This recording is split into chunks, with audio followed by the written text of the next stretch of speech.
players gather to cast powerful spells, some of the oldest and most powerful in the history of Magic the Gathering. Lotus Petal, Mox Diamond, Grim Monolith, and many others. Battling head-to-head in brutal combat, they all have one thing in common: to uphold their legacy and the search for eternal glory.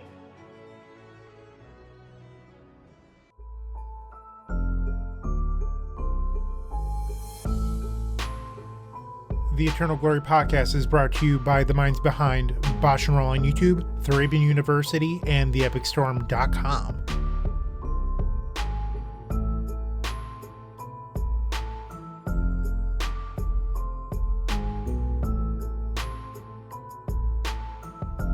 Hello, and welcome to episode 112 of the Eternal Glory podcast, a tale of two eternal weekends.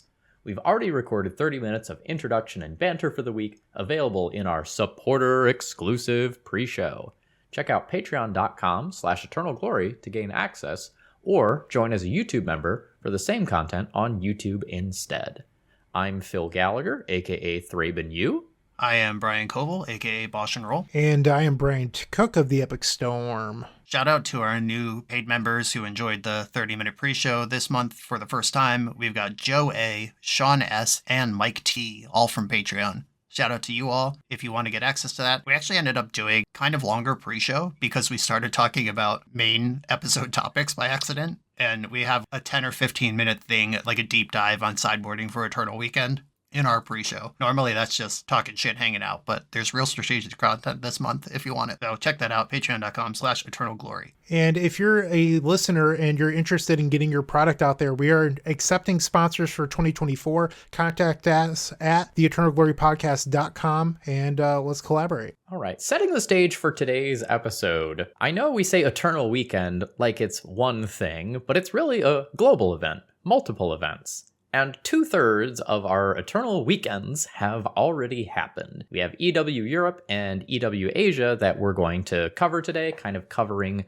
some of the decks, some cool stories, what the metagame is like, and things of that general nature. And let's start with good old EW Europe. So I attended this event in Prague. I played 4-color Beanstalk Control with Triumph of St. Catherine. I thought my list was sweet, ended up with a mediocre result. Turns out that was a tough field, tough day for that deck, which we'll get into later. It turned out to be the most winning deck out of Asia, but in Europe, there is not a 4-color Beanstalk Control deck to be found. I'm scrolling down the top 16 now, or top lists. There's one at 8-2. It's deep. It's not even top 16. It's somewhere in the top 32. There is a bunch of Rug. There's a bunch of combo and red decks. Yeah, that 4-color Beanstalk deck was not well positioned in the Prague room. So I'm actually looking at the Eternal Weekend Europe, aka Prague, results. And one of the things I love about MTG Goldfish is they, on top of just having the deck list or whatever, they also break down into most played cards,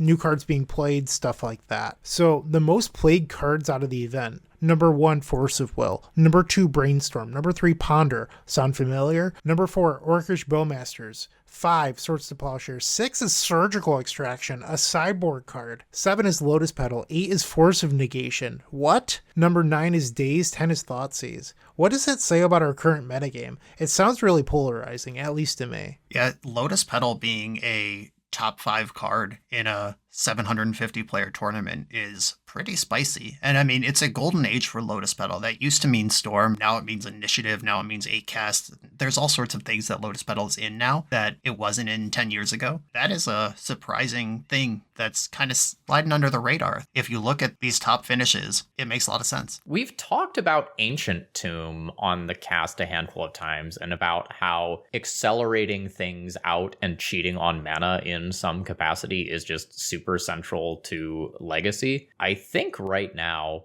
Boros Initiative as a whole is really well positioned, no matter what data metric you're looking at, which data set. Like, the deck is putting up good results, and it's not like it's the only good Lotus Petal deck. I'm not surprised to see this. Yeah, it makes sense once you see it, but if you had challenged me to write down my 10 most played cards at Eternal Weekend Prague, I would not have written down Lotus Petal, no matter how long you gave me to think about it. Even wilder, top creatures played, Simian Spirit Guide is the 6th most played creature in this event. Yeah, that's wild to me. Fairy Macabre is above Dragon's Rage Channeler. People came ready for Reanimator. When you look at the spells, Surgical Extraction was 6. So between Surgical Extraction and Fairy Macabre, those are high numbers respecting the graveyard. More Fairy Macabres than Dragon Rage Channelers actually is just shaking me to my core, because that's not like more Surgical Extractions than Dragon's Rage Channelers, because Surgical can go in any old deck, and Fairy Macabre could go in any old deck too, but it doesn't. It only goes in non-blue decks. And usually decks that are prisoning out Surgical Extraction in some way, like if you have your Tritospheres or your Chalice on ones or your Thalia Guardian of Thrabens, that's where you want Fairy Macabre so you don't step on your own Surgical. And the fact that those decks are so represented that Fairy Macabre outranks Dragon's Rage Channeler is very scary. Brian, pour one out for your homie Uro, Titan of Nature's Wrath in 10th place, behind Brazen Borrower, behind Troll of Khazad-dûm, barely on the list, and people wanted that dude banned. Well, anyone who ever wanted Uro banned is just a clown. That was never even close to a thing that needed to be considered. But at least Uro's on the list. Uro was not in my deck for the tournament. I played 4-color control that included blue and green, and I was not playing Uro. I was playing Triumph of St. Catherine, because Up the Beanstalk plus Triumph of St. Catherine is kind of a build your own Uro while avoiding the graveyard. I do wonder if Uro still belongs on this top 10 list. There is a significant divergence between the online and paper metagames. I saw Triumph of St. Catherine all around the room. I stayed in a 13-person Airbnb, and everybody in the room played both tournaments. And when I mentioned Triumph of St. Catherine, the mood in the room was kind of like, yeah, I brought those, or I thought about those. I have them in my maybe pile.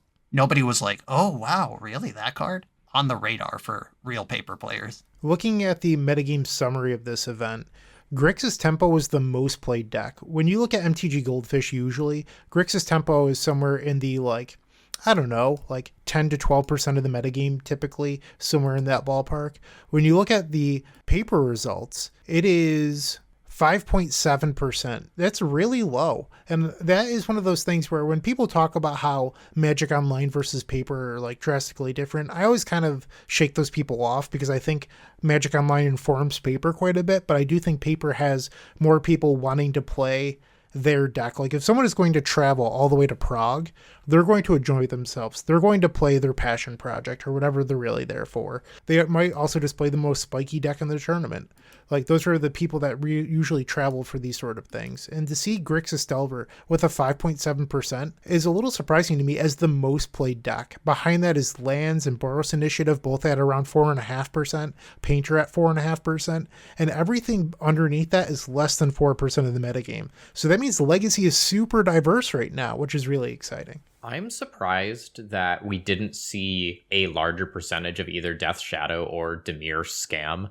I thought those were going to be front runners for things that people very obviously were going to be playing. And at roughly 4%, I guess that's still a decent amount, but I expected more of that and Delver. So it's a little tricky, because looking at this metagame breakdown, we have Grixis Tempo in first, Death Shadow in fifth, Dimir Scam right behind Death Shadow in seventh. The Teamer deck is much further down. That was 2% Teamer Delver. If we bucket those into Wasteland Days Tempo decks with Force of Will and threats, that is 15% of the metagame. Oh, Grixis Scam has its own 2% bucket as well. 15, 17% of the metagame is these Wasteland Days creature decks. How we break that down versus how we perceive it, and obviously those are different decks, but from a strategic standpoint of what's your plan versus Delver, people aren't asking about the card Delver of Secrets. They're asking about decks that will present something quick and disrupt you. That is actually a massive meta share for that wedge of the format. So you mentioned the Teamer Delver deck being roughly 2% of the metagame. When we look at the results of the event, it was actually won by Juju, the Bean, one of the Zoomers from Magic Online, playing the Teamer deck, not playing Grixis. Yeah, I've been telling people who want to listen that I think that was the better, air quotes, Delver deck. Is Delver even in Juju's list? Okay, he is actually playing Delver. Okay, good. A lot of these lists were going taller. Juju's list, it's called Teamer, but this is actually just Is It Delver? And it has one tropical island to cast the front side of Questing Druid with. And this is different than a Teamer deck that's got like Uro in it. Or we've seen like Sylvan Library or just random other stuff, Hooting Mandrills. Some people try to play Beanstalk in this deck. This is It Delver that can cast the flavor text on Questing Druid with one land in its deck, which is a very different thing. And I think some of the other card choices really play into this pattern, right? Before Eternal Weekend happened, I was playing a league. I played against a very similar list, and I got hit with Stern Dismissal in game one, and I was like, whoa, that's a wild choice. And then I also saw Portent, and I'm like, what is going on here? Watching the stream, I was really thrown back by Portent. I was like, so he decided Preordain wasn't good enough. I don't know the rationale behind it, but I thought it was really interesting that Portent was included over Preordain. Something that the chat wanted to see was Juju was facing Doomsday, and everyone was like, please Portent Doomsday, do it. Mess up their Doomsday pile. It didn't end up happening, but it was an option that was available. I roomed with Juju. He was in that Airbnb. We didn't really talk about our decks in detail. And after the event, I saw 2 Portents in the list, and I was like, did they report that wrong? It is a deep cut and really interesting. This is the sign of someone who has done the work and tried the things. Like, obviously, you just called out Preordain as a very obvious choice to be in that slot. Juju has played enough games to realize that either the extra cards worth of selection or the ability to target your opponent are worth more than getting the card right now. It's very easy to dismiss things like this as like mistakes, as wrong things. Like when I was playing against in a league versus a random person and I saw these cards, I was like, what is this person doing? Why are they doing this? Why aren't we playing more optimal cards? And then you see results like these and you go like, okay, someone has something figured out. Maybe when you are a tempo deck with a Murktide Regent in play, the ability to portent your opponent, select their top cards, make it so that they don't draw their Sword to Plowshares, that is their out to your kill. Like maybe that flexibility is worth it. Maybe messing with the timing of the card draw allows you to do something weird with an Orcish Bowmaster line or something like that. Speaking of players that have done something weird that sort of solved it, I'm going to butcher their last name, but I promise I'm trying to do my best here. Mark Tobias. They top 8'd Eternal Weekend Europe and then almost top 8'd Eternal Weekend Asia as well, playing a Doomsday list that is a straight 4-color. It is not blue-black with like a hint. It is 4-color. It's playing Teferi Time Raveler in white, Prismatic Ending, Swords to Plowshare, Serenity. Like that is a heavy white splash. And then in green, we see Veil of Summer, Carpet of Flowers, and then an additional sideboard Veil of Summer on top of the One Ring. Mark figured out, hey, I want Teferi to stop interaction. I need Veil against all of the Orcish Bowmaster / Scam decks, and then the One Ring is good against the control matchups, but it also protects you from Orcish Bowmasters. Like this list to me doesn't look like someone threw a bunch of cards together. This list looks like somebody went deep into the tank and started thinking about cards that solve their problems and came out with a list that did it. Yep, agreed. This is the end product after the Charlie Kelly meme with just like the wall of stuff and the crazy hair and the shirt slightly untucked and disheveled and you look crazy and you got this map of strings all tied together. This is what happens after that phase. It's not a fluke. Like Mark is a very strong player. I believe he was on Haruya, Team Haruya, if not Haruya Hopes. Like he has an actual pro career behind him, and putting up this with this insane deck, then flying to Japan and then almost doing it again. He's actually in one of the group texts I'm in, and he said that he might have been able to draw in Japan in the last round, and he was just like too tired to do the math or something and decided to play. Ended up 8-2 after being 8-0. A repeat performance with this deck across 2 massive events this is a real thing. I would also like to mention that those are 2 Eternal Weekends, multi-day tournaments that are long. That is an act of stamina. Especially with a deck as difficult as Doomsday. Yeah, and like, that's kind of the thing, though. Like, we've talked about this a lot, where Doomsday is difficult to learn, but is it difficult to pilot once you've done the work? Watching you, Bryant, play the Epic Storm on your channel versus me trying to play it, even after you, like, share your sideboard guide and I watch you play it, I'm still like, oh my god, everything is bending my mind. And you're just like, you can look at an unwinnable position. You're like, okay, I just need to brainstorm into exactly this card in this order, floating mana off LED, and spike what I just hope has to be there. Okay, there it is. And it's like just another day at the office. Like you just see these lines because you have thousands of reps with them. Me looking at this deck, this Doomsday deck, looking at any Doomsday deck, but then adding, what if we have Teferi Time Raveler and the One Ring both as 3-ofs in our deck? Like, what does this do? How do I map all these lines? I imagine Mark could just like, okay, this is control. I'd like to resolve a Teferi and then win. Or I need to get the One Ring up to 3 counters because then I can resolve Doomsday, tap the One Ring, and immediately Oracle. Or, whatever it is. I imagine this deck was hard to build and hard to learn, but I do wonder if it's actually hard for Mark to play it at this point.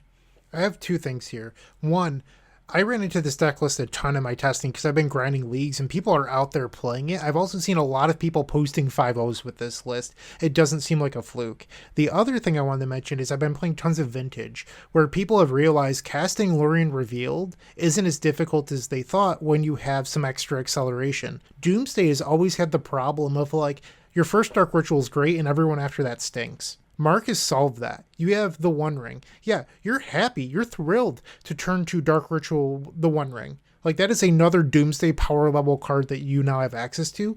But you could also play into Lorien Revealed. Like, your Dark Rituals, you always have something to throw into them now. You're not just sitting around waiting on Doomsday. And I think that's actually a really huge improvement to the deck list. I'd also like to just praise this deck for solving one of Doomsday's biggest innate problems, and that is the life total issue, right? Like, Doomsday so frequently has to, like, pass the turn with a low life total and put itself in real danger. The One Ring protection from everything goes a long way towards keeping you alive. And in the sideboard, there's also Shouldered the Apocalypse. And Shouldered plus a One Ring activation or 2 buys you so much more time to actually set up your win. I really like the intricacies of this deck. Yep, and I've played Teferi in Doomsday before. I haven't gone 4-color, but I have gone 3-color. Teferi also helps solve the life total problem by just end-stepping the Doomsday, and then you untap and win. I love it. Absolutely fuck that, Brian. No, don't tell people that. Oh my god. It's a thing I've done. Like, if the Teferi sticks and you just untap with it once, you plus, and then you just can never lose.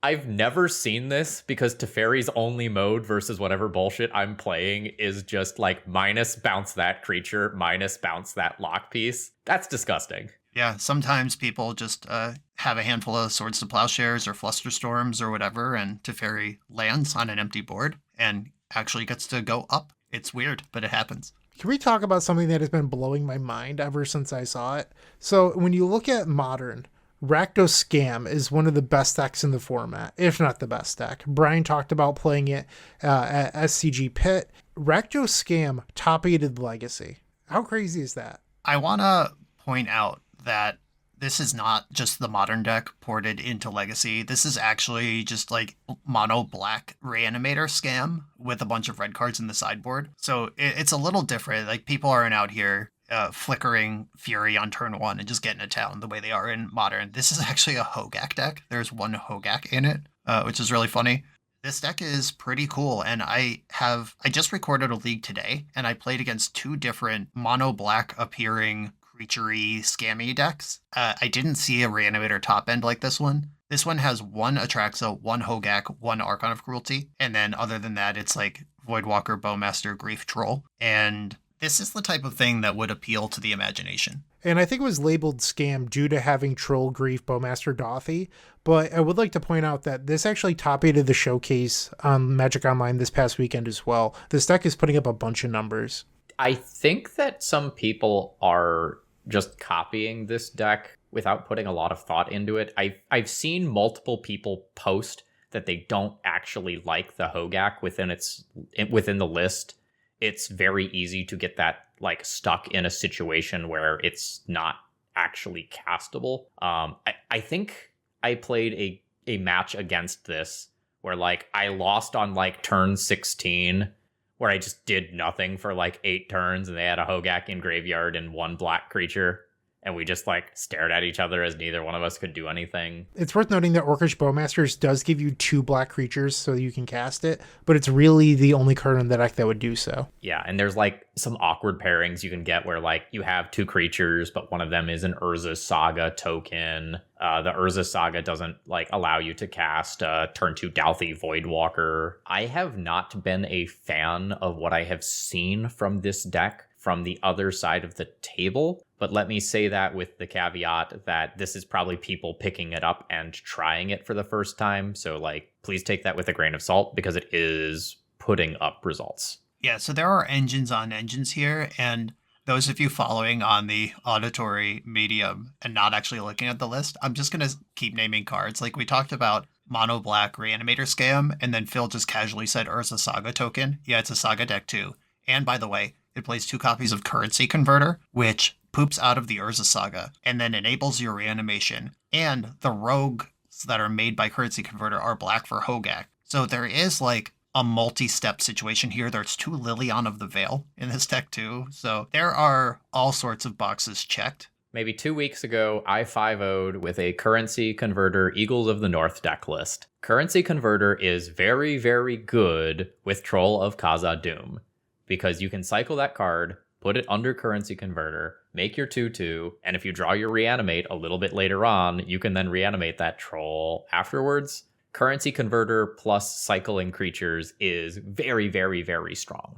I've been out here in these streets with Timeless Dragon, Shark Typhoon. Like, nobody needs to sell me or anyone who watches my videos on Currency Converter, but it did fall off for a little while, and it's very cool that people have discovered it again with Troll of Khazad-dûm, which is exactly the spot. Like I did this a lot with Timeless Dragon, and it does feel completely outrageous when you can just tutor a plains and then also make a 2/2 and then untap and make a 4/4. And you can also use it to sidestep Graveyard Hate, because Currency Converter exiles the card. When it goes to the graveyard, there's a trigger, and you can exile the discarded card. And then you could just bank that Troll of Khazad-dûm under the Currency Converter. You don't have to make a rogue right away if you suspect Graveyard Hate, and then you can do some stuff with your graveyard, make them pop their Soul Guide Lantern or whatever, and then make a rogue, reanimate the troll later down the road. There's a lot of cool tricks. One of the things here. I wasn't a fan of in seeing this deck in action was the sideboard Magus of the Moon, because you are a 3 Urza Saga deck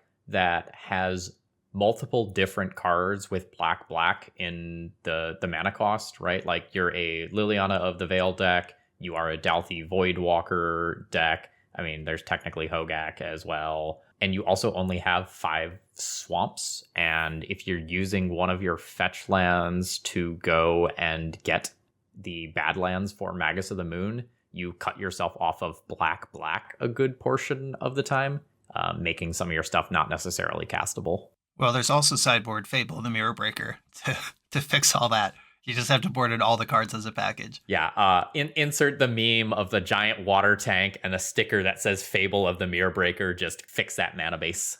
I want to jump to another deck here, and this is one we have discussed on the pod before, and this got second place in the tournament. This is Temur Cascade. Rhino deck taken straight out of Modern, and add some Spirit Guides and Minsc and Boo, and boom, you got a Legacy deck. This one does have Fury in it, unlike the Scam deck. Right. Yeah, this one actually does have some more Modern cards. Really, the only thing in this deck that's not Modern legal is Force of Will, Minsc and Boo, and the Spirit Guides. We talked about this. It was a top 5 deck on MTG Goldfish about a month ago, and then it kind of fell under the radar, and it's back on the radar now. I have played against this deck online. I played against this deck in Eternal Weekend. In Prague when I was there. Not this player, but it was someone else, and you gotta respect this. This is a lot of heat very quickly, and they have 8 forces in their main deck, plus some number of mystical disputes, and then they can board in more interaction. This deck, you should have a plan for this, or at least be aware of how to play against it. While it plays like a Delver deck, you have to sideboard like a combo deck, and it's kind of a weird thing to balance. I saw some discussion on this deck list because this player did something sort of unique to the archetype. They cut some lands for Wasteland, and a lot of these lists don't play Wasteland because you're a deck that's required to have blue, red, green, and it's kind of tough if you're also a Wasteland strategy. That said, you do play a bunch of Spirit Guides. It's not impossible, but a lot of people choose not to play Wasteland for that reason. This player decided, hey, I'm going to do my thing, and then I'm going to Wasteland you into the dirt backed by 8 forces. 4 copies of Lorien Revealed really let you get away with some additional murder when it comes to the mana-based greed. Yep, especially since your deck, at least without the help of 2 Spirit Guides, is not going to do anything on turn 1 anyway. It's a nice mana sink, and it lets you cheat on lands, and you get these tech lands in here like Wasteland. The modern build of the deck actually plays Mutavault in that spot, because it plays Flame of Anor, and Mutavault is a wizard, so you get both modes. This deck, despite its mana requirements of needing your colored pips for your cascade spells, it does have room for colorless tech lands, as we see in both this list and we can learn from Modern. That's true. One thing that you should be aware of if you are playing a creature deck is that they can board out Crashing Footfalls for games 2 and 3 to play Inevitable Betrayal, which they can cascade into. It's search target opponent's library for a creature card and put that card onto the battlefield under your control. So if you have an Emrakul, an Atraxa, some other really scary creature in your deck, be aware that that can be stolen. I mentioned previously that I was hanging out in the Twitch chat, and in there I noticed that some people were knocking the fact that Grixis Delver had a poor performance. There was a copy that made top 8. However, from what I understand is the person's last round opponent conceded to them, and that's why they made the top 8. The person who conceded apparently wanted to play Vintage the next day, and the way that it was set up was tough to do so if you had made top 8. I'm not exactly familiar. Maybe Brian can speak to that.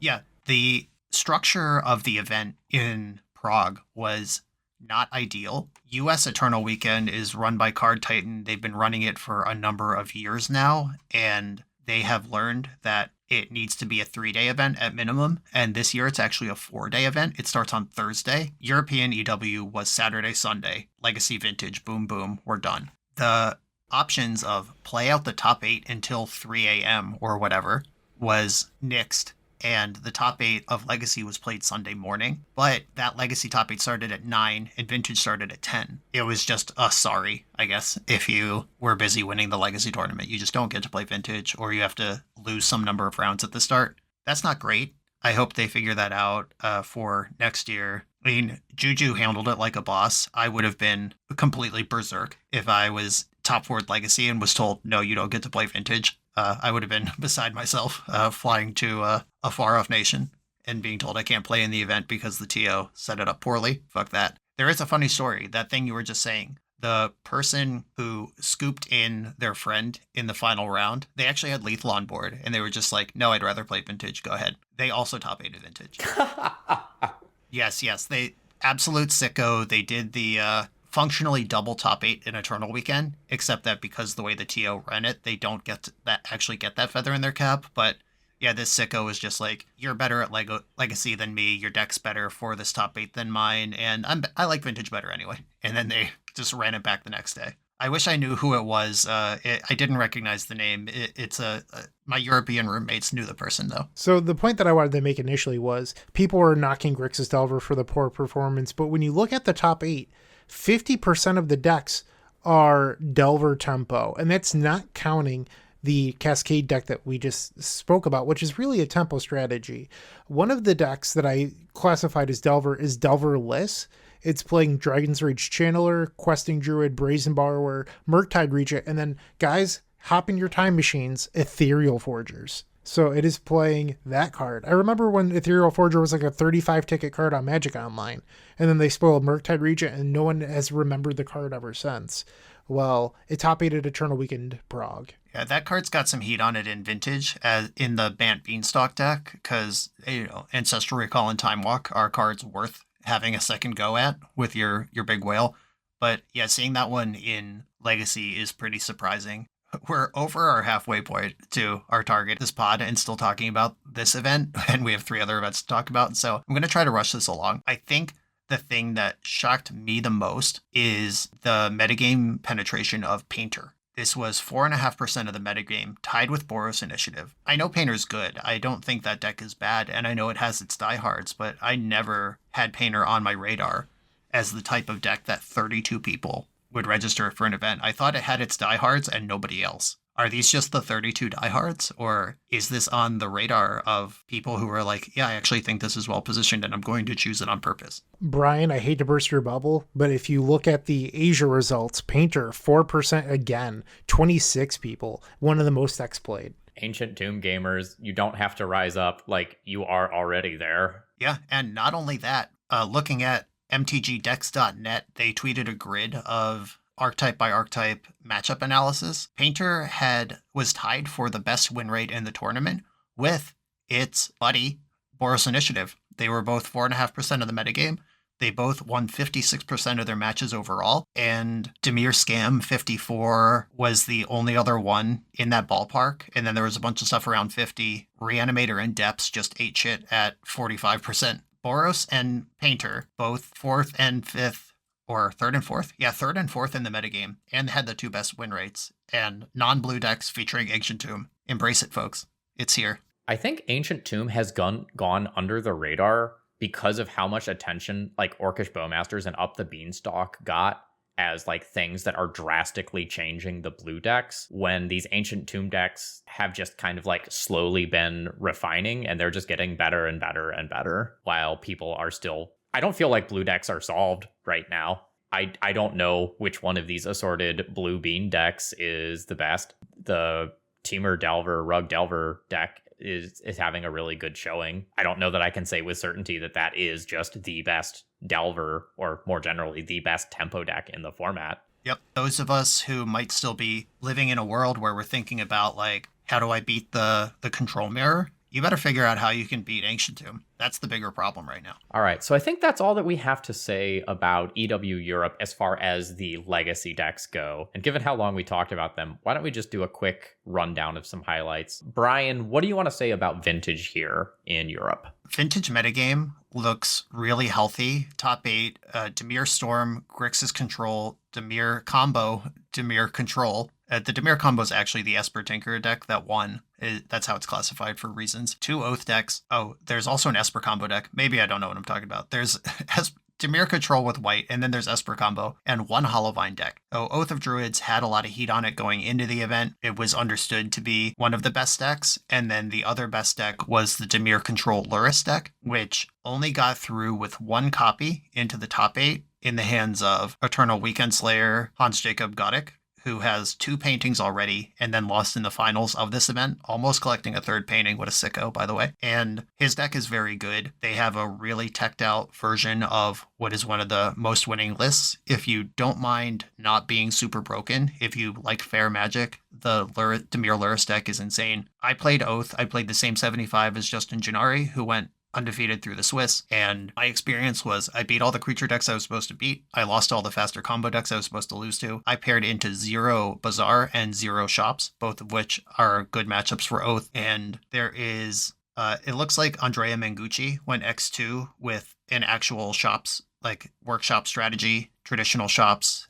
He is not in the top 8, obviously. 1 Hollowvine got through. It's a really bad event for both Shops and Bazaars, and looks like a really good time to own your blue pieces of power. All right, then let's talk about EW Asia now.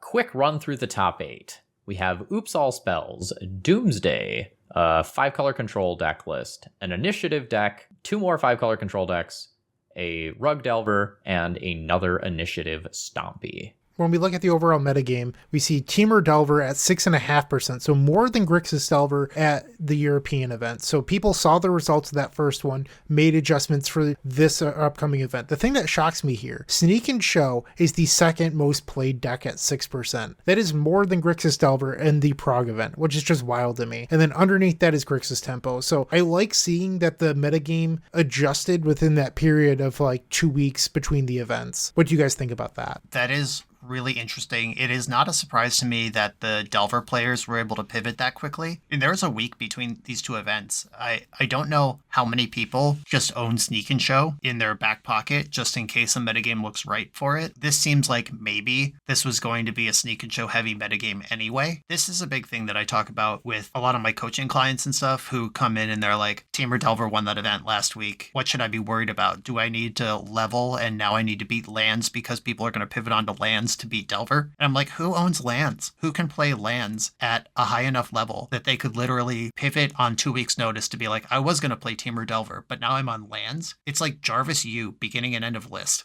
That's the only person who has that range and owns those cards that I'm really worried about making a pivot that drastic. Sneak and Show and Tells, Emrakul's, Grizzlebrand, Sneak Attacks, Ancient Tombs. Like, do we think 40 people really just had nut collections and came to the same conclusion? Or do we just think that this event was likely to have a lot of Sneak and Show players in it anyway? I have seen tweets indicating that the Japanese players enjoy Sneak and Show as an archetype, and this was not unsurprising. I am not in tune with the Japanese metagame overall, but when you see something like that, you have to be analytical about it. You can't just be like, wow, Sneak and Show's on the uptick. I'm going to play Death and Taxes to counter it in American Eternal Weekend. Like, that's crazy. This is just people who own the deck anyway, and they were always going to play it. I do think the flip with Teamer on the top and Grixis, the second most played tempo deck, is actually a direct result of Europe, though. That tracks a lot better for me. What's weird, though, is Reanimator is the number 4 deck in this metagame, despite being the worst performing of the highly played decks in Europe by a lot. I guess scam deck, air quotes scam, whatever we're calling that, did make the top 8. Traditional Reanimator, I didn't see that anywhere in the room. It had a 45% win rate, pretty bad overall. Boros Initiative and Painter, here they are. The buddies again, right after Animator in spots number 5 and 6. Again, they did well. Again, they came out in high numbers. That's impressive. The thing that really grinds my gear is Domain Beanstalk, the 5-color deck. We've got 1, 2, 3 of these in the top 8. It boasted a 60% win rate across the tournament overall. After me and every other Beanstalk soup player just ate shit in Prague 1 week earlier. What happened in Japan where this was a great choice, where the week before nobody made any traction with it? That's really interesting for me to try to delve into. Dead ass though, Sneak and Show in these high numbers. Sneak and Show used to be something like, as a control deck, I really don't want to play against Sneak and Show. If the core of your removal in your control deck is Leyline Binding, the card Show and Tell gets a lot worse. And Leyline Binding also answers Sneak Attack a lot more cleanly. And because Leyline Binding being a flash answer to anything and also just generically clips whatever comes in off a Show and Tell is a big flip for that matchup. Because you get to play Beanstalks, you're kind of built anyway to just hurl cards. Like, you're playing more forces because your forces recoup themselves. You don't mind just spewing off cards on the deck building level because you're going to replace them with your Beanstalk. I do actually wonder if the massive showing of Sneak and Show and Reanimator was good for the bean decks. So I was scrolling through the list and I was more interested in for myself than anything else. I noticed that Ad Nauseam Tendrils was the most played Storm deck at 1.6%. And I was like, oh, what was the most played deck in Europe? It was Ad Nauseam Tendrils at 0.4%. So if you combined both of these events together, it is still less than 2% of the metagame. I just want to throw that out there. I know we talked about it in the pre-show. You can leave your Storm hate at home. I know it sounds disingenuous coming from me. In these larger events, you need to prepare for the field, and you can leave your mind break traps at home, that sort of thing. I know that we talked about it previously, but wow, I'm surprised at even how low these numbers are.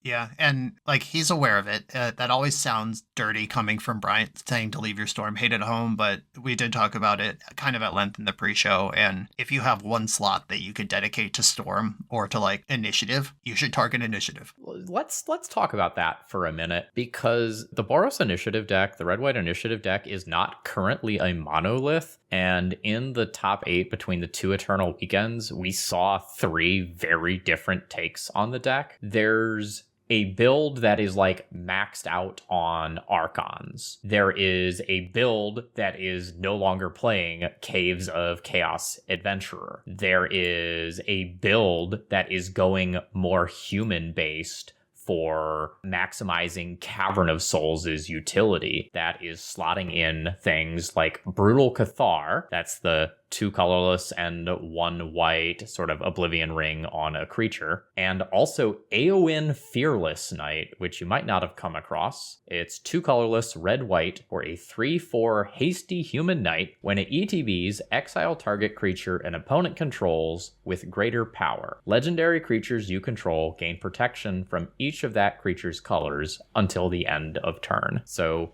do your homework on what the initiative deck might look like, because there are pretty drastic card choice differences. I just want to call out some spicy differences in card choices. So the deck that went undefeated at the Asia Championship was Oops All Spells, which is wild. Like the deck that we're like, if you go like 3 or 4 episodes ago, we talked about not playing Oops All Spells because you need to make it through a 10-round event. And this is a deck with a lot of, variance, and your wheels are likely going to fall off. Well, Oops All Spells went undefeated. Okay, props to that person. Congrats to them. When you look at the deck list, there's 2 copies of Once Upon a Time. Okay, that's interesting. I guess it's not stock. There's 2 copies of Dread Return. Okay, that's a little bit odd. Most lists only play 1. And then on top of that, here's where the real spice comes in. 2 main deck copies of Leyline of Anticipation. What? Okay, so they're playing 2 random ley lines. Okay. And then there's 4 main deck copies of Leyline of Sanctity. This person figured out what they wanted to do and just did it and went undefeated. I don't know how they did in top 8, but a perfect 10 out through the Swiss is pretty impressive. This is something that I've talked about with a bunch of people over the last week. I have been talking to smart and reasonable people. One of my friends has 76 cards that they're very happy with for Eternal Weekend, and they needed to cut 1 card to make the list, right where, legal.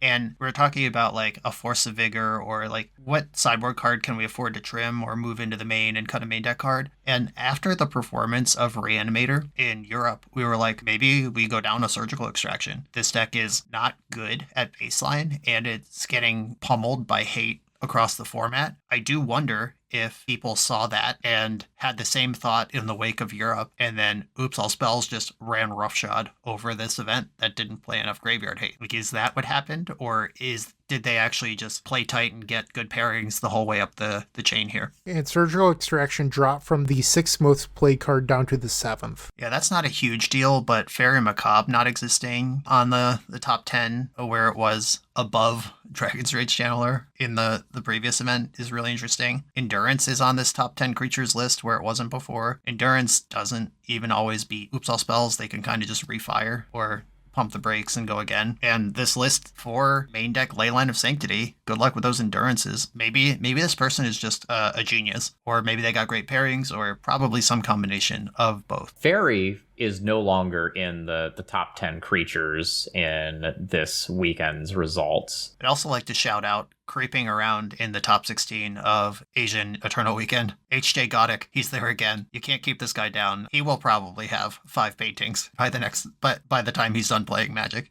This is a sick run, and he's willing to travel the entire world to play in all these events. Watch out for him. On Demir Scam, by the way, which he has also been playing online, HJ Kaiser. He's been popping up online with his Demir Scam list. He's been on this for quite some time. I've been seeing his name pop up, and 8-2 across the Giant event is a good record. It's interesting. I'm looking at HJ's deck list right now. Hymn to Torok is an inclusion. I don't usually see that in the Scam decks, but HJ's playing 3. HJ's also brought over the 1 copy of Drown in the Loch from his vintage list over to his legacy list. Yeah, Drown in the Loch is quite a Magic card. I don't know if you've gotten a chance to play with that. If you've played any lower power formats like Pioneer or Modern where this sees more play, it takes some doing, but Counterspell Doomblade Split card is pretty messed up to just have access to if the game's going to go any kind of distance. And if you're playing cards like Grief and Hymn to Turok, which happen to fill your opponent's graveyard and then turn on the Drown in the Loch, pretty good. Looking at the win rates, we talked about what they're categorizing as Domain Beanstalk, which I guess is a fair name for that. 60% win rate, completely bonkers. 79% win rate of that deck versus Teamer, which is a big one because that was the number 1 deck in the field. 79% versus Grixis Tempo. 60 is positive versus Scam in the 60s. Where is the Sneak and Show? Oh, actually, my theory might just be wrong. 40% win rate versus Sneak and Show. Maybe that wasn't why this was good, but if these Domain Beanstalk decks are farming the Tempo decks, the Teamer and Grixis Tempo, to the tune of damn near 80%, that makes sense why this deck did well in the event. Second best performing deck. Boros Initiative, up 1% from Europe, 57, up from 56. That's very good. Respectable numbers and across multiple different archetype or different versions of the archetype, like Phil said. Everything else is kind of in that 50 to 54 range. Sneak and Show actually was positive 51%. Teamer Tempo, 52. Grixis straight 50. Reanimator, again, sub 50, 47. Up a little bit from the 45 in Europe, but this deck's not doing well. If you're not a master with Reanimator, do not play this deck. Like, for real. If it's your deck and you really did the work and understand it, do it. But if you're just showing up to Eternal Weekend and you're like, I'm going to play whatever, why not Reanimator? Save yourself $80 or do something different. Death and Taxes, straight 50-50, even Steven. Dimir Evoke, I guess that's the scam deck. Slightly positive 51. Painter down into normal mortal range of 51. Cloud Post just ate shit here. 39% win rate. There was a lot of buzz about Cloud Post in Europe because people were like, we're going to go way over the top of these bean decks that everyone's going to play. I did play against Cloud Post at 4-3, by the way, not when anyone was in contention. And they did go way over the top, by the way. It was not particularly close, but also look at that 39% win rate versus the Beanstalk deck that it's built to beat, going 60% in this tournament. I do not think Cloud Post is a brilliant meta choice, and I have heard rumblings about it, both from people I talk to and on Twitter and in my Patreon Discord. People are kicking that around just for real. Like, same thing with the Reanimator. Like, if this is your deck and you're a master with it, go ahead, live your life, play the deck that you think is going to win the most. But if you're just showing up for the weekend, do not play this freaking deck. Delving into the data for Boros Initiative just a touch, it had a 41% win rate versus the Rug Delver deck and a 47% win rate versus like the Domain Beanstalk deck. Those are big portions of the room they did kind of mediocre against, and they still have a 57% overall win rate. Initiative players, if you have the ability to adjust your deck to become ever so slightly better versus the blue decks that are not cutting into their own life total, like you're fine versus the like scam decks that have Reanimate and such where you're lowering the life totals, but it doesn't look like they're doing quite as well versus some of the other blue decks. Right, yeah. Boros Initiative really made its money this weekend just kicking the teeth out of mono red decks, both Painter and Prison. 73% versus mono red, 67 versus Painter, 67 versus Dimir Scam, 63 versus Death and Taxes, 55 versus Sneak and Show. Yeah, really just like kick the teeth out of anyone who did not have blue mana in their deck. On the topic of mono red decks and like looking forward to our next Eternal Weekend, I wouldn't be too surprised if mono red Prison like Moon Stompy numbers trend up a little bit. In the pre-show, we talked a lot about Broadside Bombardiers and how crazy that card is. We're just like really starting to see people get their hands on them on Magic Online and do dirty things with them. It was not enough of the metagame in Prague to make it onto the primary like data breakdowns, and it's got a 54% win rate in Japan all of a sudden. So just have it on your radar. Do you guys have anything else you want to say about Legacy? I could do a quick vintage breakdown here. Yeah, go for it. We got in the top 8, another Oath deck, Dimir Storm, that's going to be Beseech combo. Azorius Control, this list was actually really interesting. It was just kind of a bunch of blue control cards and 4 White Plume Adventurers. There's 2 Lavinia, 4 White Plume Adventurer, 1 Narset, 1 Karn, because they're both restricted. And then all the blue cards, just Ancestral, Time Walk. 2 transmute artifacts. Yeah, they're transmuting artifacts in here. They've got 4 copies of the One Ring. This is kind of... There are initiative Tinker decks, and I guess that's what this is. I have heard rumblings of those, but this looks like a deck that's trying to do 3 different things. But all of those things are good enough to win a vintage game. So maybe it's just fine like that. I think that deck is kind of cool. And then Dimir Control, that's another Luris deck. Mono Blue, this is going to be the Jewel deck. I think Jewel Shop sucks, which is going to be a controversial take. I know there are people who think the deck is good, and I mean the win rate is there, but Jewel Shops to me might as well be Oops All Spells. You mulligan aggressively to try to do something jacked up on turn 1. You are a Force of Will deck, so it's a little better than like truly all-in combo. At the same time, it is all-in combo. Its blue count is dangerously low, by the way. So like there will be hands where you open Force and not a blue card. Correct. Yep. And all your blue cards are important. They're like Phyrexian Metamorph, which copies your jewel, and that's part of your engine. And yeah, like the blue cards are all really good. It's Phyrexian Metamorph, which is part of your engine because it copies Coveted Jewel, and then Ancestral Recall, Time Walk, Tinker, Paradoxical Outcome. Those are your blue cards in the deck. Good luck pitching any of those and still playing the game. But it is powerful, and you got to watch out for it. Golos Stacks, an actual traditional Mishra's Workshop deck, did get into this top 8. I think we have 2 initiatives. Yep, Initiative is a deck to watch out for. Everyone knows about that one. You still have White Plume Adventurer in this format. You get all the mocks in. It's just much easier to cast a 3-drop or 4-drop on turn 1. These creatures hit harder in Vintage. Like Thalia, Guardian of Thraben, can just end a game on its own in Vintage, where in Legacy, like, it provides a squeeze over multiple turns that could effectively help win a game, but Thalia can just solo a game in Vintage. Also, the initiative deck is like super accessible if you are an outsider to Vintage.